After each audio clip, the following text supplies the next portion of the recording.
government, and he said, oh, well, you came back.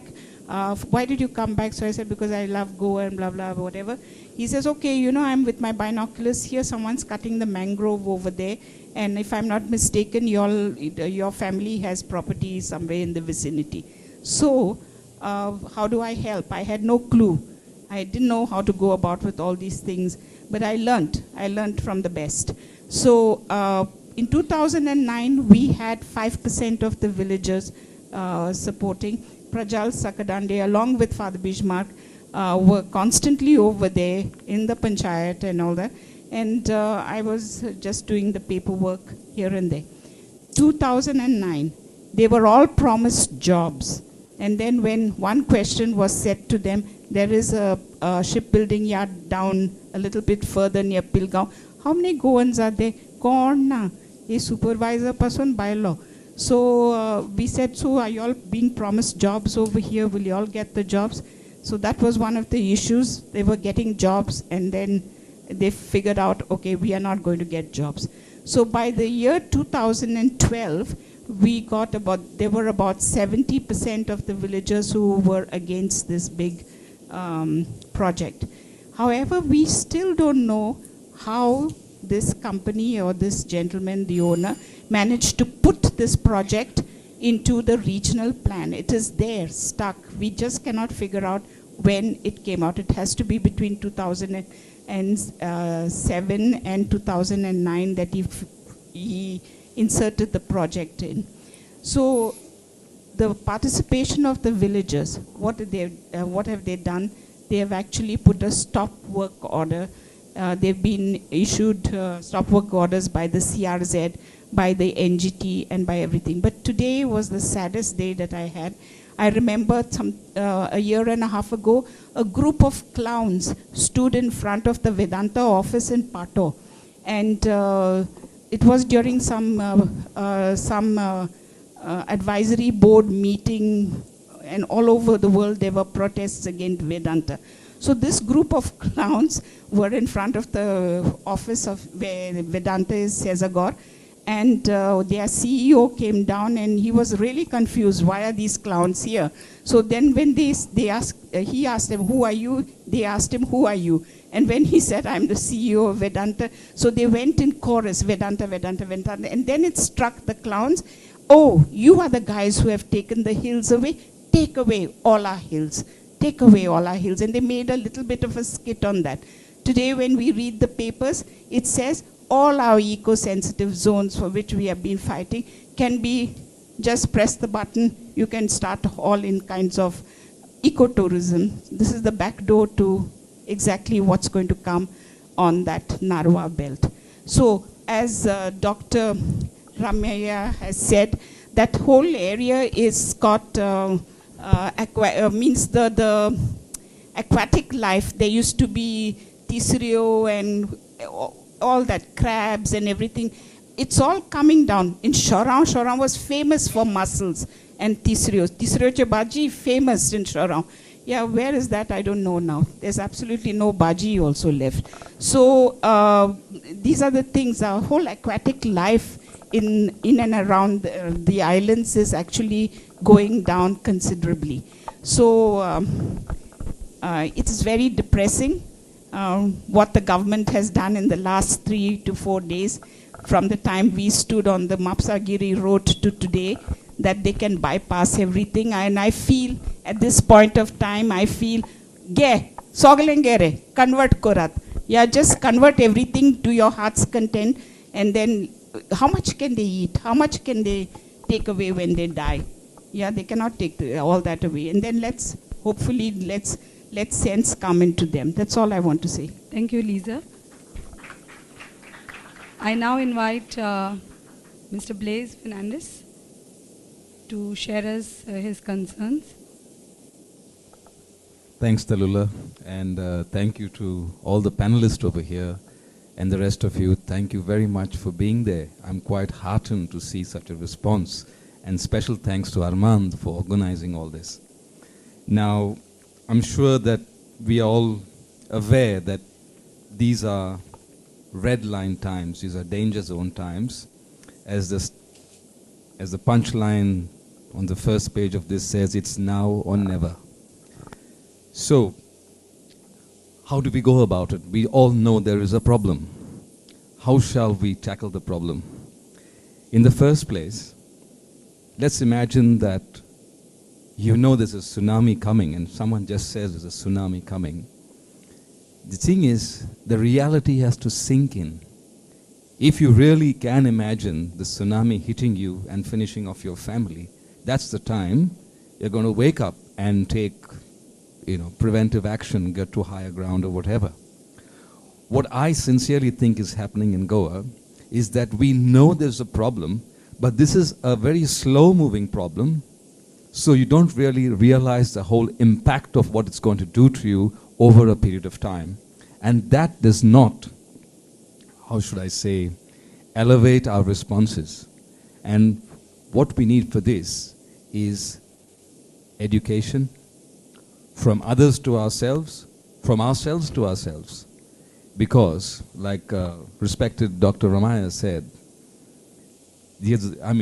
I work in the same field, I did work in the same field in '93 with the Department of Marine Science at Goa University. We know all these facts, we've worked with that, we've done the research, we've given it to the government, it's collecting dust over there. How do these things percolate to the common man? And how do these facts activate the common man to an extent that they can take a political stand, from what my schoolmate, Dr. Oscar, said a while back? Because if we don't take a stand, a political stand, it's going to be the end of it all. But why don't we take a political stand? It's because I don't think we really see the danger. We really see how hot the whole situation is. And while there might be a handful of us over here who do realize the truth of the matter, there are millions out there who don't. Or there are some of those who do know there's a problem, but can be plied with alcohol, money, or whatever you like at the time of the elections. So how do we become strong enough to overcome that barrier where people will stand up for their rights, for their respect, and for the honor of their culture and the honor of the state? So what we need to do, I think, in the first place, is realize the jewel that we've got in terms of culture, in terms of landscape, in terms of our water bodies, in terms of economic wealth in form of mining or whatever, and then realize that there is a serious problem which, if we don't take the right action at this point of time, is going to be lost forever. Let me just add a final line. What I read in today's papers about Alekar saying that, we really don't, Goa doesn't need a forest cover. This is like, I just can't express anything on that, and I'll leave it at this. Thank you, guys. Thank you, folks. We'll get back to your point on climate change. Vishal, can you share with us your concerns for Goa's environment?